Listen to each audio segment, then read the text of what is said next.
mereka para pengacara ini bertahan hanya untuk membela Sugi Nur, tidak lagi membela Bambantri.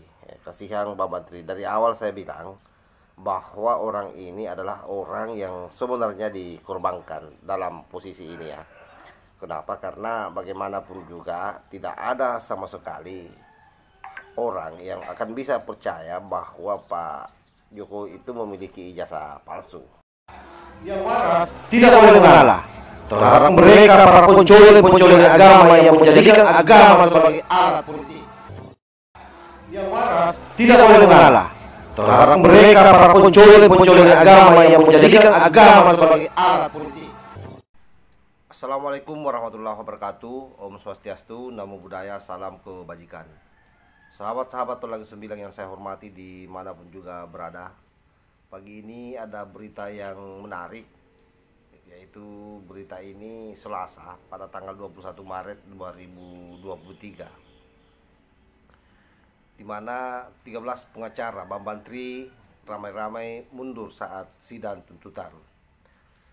Nah, proses kemunduran ini saya kira juga sangat tidak wajar ya. Kenapa? Karena di saat Sugi Nur dan Bambantri membutuhkan pembelaan yang apik sebenarnya, justru kemudian mereka ramai-ramai mundur. Kita tahu bahwa dalam proses pembacaan tuntutan kemarin, Bambantri sampai menutup telinganya karena tidak sanggup mendengar tuntutan daripada jaksa yang 10 tahun lalu. Tiba-tiba saja sebelum proses tuntutan itu dibacakan, 13 pengacara dipimpin langsung oleh koordinator pengacaranya khususnya di Jawa Tengah itu mundur semua secara bersamaan. Efek dari kelakuan Bambantri pada sidang terakhir yang memecat salah satu tim kuasa hukumnya, sehingga yang lain pun ikut mundur. Nah, kita tidak tahu bagaimana nasib Egy Sujana dan Kosinudin, apakah dia juga ikut mundur atau tidak. Coba kita baca seperti apa berita yang sesungguhnya. Ini dari Detik Jateng. 13 pengacara Bambantri ramai-ramai mundur saat sidang tuntutan. Sebanyak 13 pengacara pembela Bambantri Mulyono menyatakan mundur.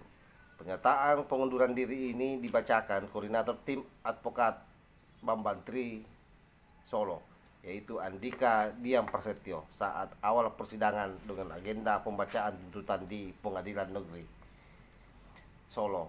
Bambantri yang dulu sempat menggugat keaslian ijazah Presiden Joko Widodo ini menjadi terdakwa kasus ujaran kebencian ITI dan penistaan agama, buntut podcastnya dengan Sugi Nur yang menampilkan mubahalah. Menurut Andika, dasar pengunduran diri tim advokat Bambantri ini karena persidangan pekan lalu dengan agenda pemeriksaan terdakwa. Saat persidangan, Bambantri memecat salah satu kuasa hukumnya, yaitu Zainal Mustafa. Memang keterlaluan Bambantri ini karena sempat-sempatnya memecat advokatnya di dalam persidangan.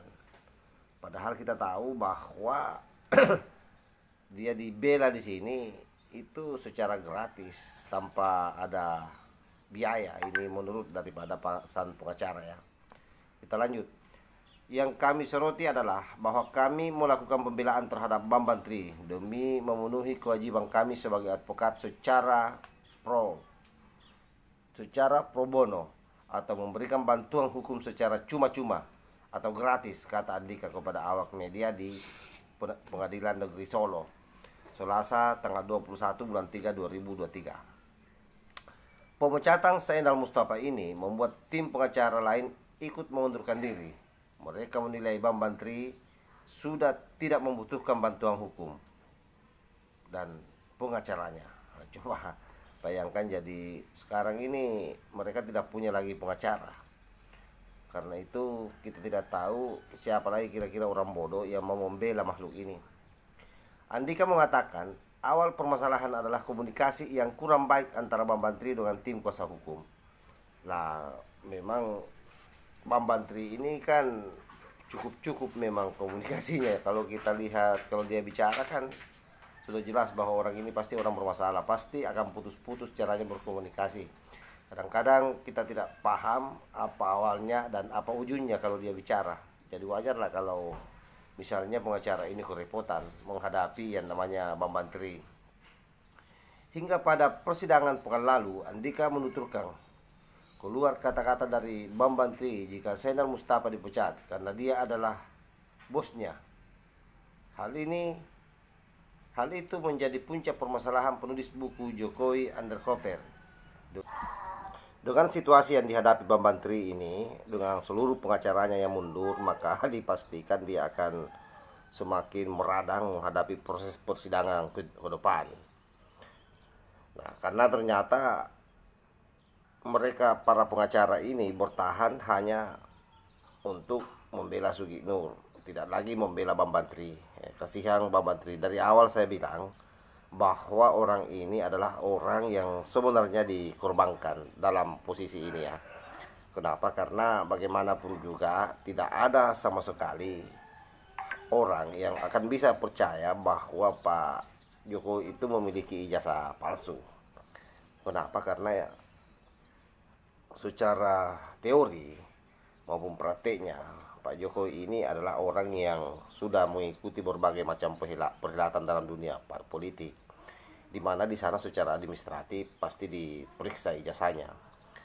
Yang kedua, kalau kita lihat dari sejarah Bambang Tri ini kan sudah kedua kalinya ini dia melakukan hal yang sama, sehingga memang orang ini dipastikan bahwa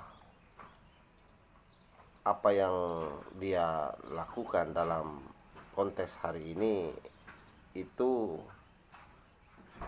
dia hanya menjadi bulan-bulanan para elit untuk memperjuangkan kepentingannya tanpa dia dapat apa-apa. Akhirnya dia menjadi korban sendiri. Nah, kalau situasinya sudah seperti ini, siapa yang mau disalahkan? Makanya dari awal saya selalu peringatkan bahwa orang ini adalah orang yang dimanfaatkan oleh para bajingan-bajingan di negeri ini yang memang menginginkan Pak Jokowi terdegradasi di mata rakyat. Wallahul muwaffiq ila aqwamit thoriq. Wassalamualaikum warahmatullahi wabarakatuh. NKRI harga mati, Nusantara milik kita.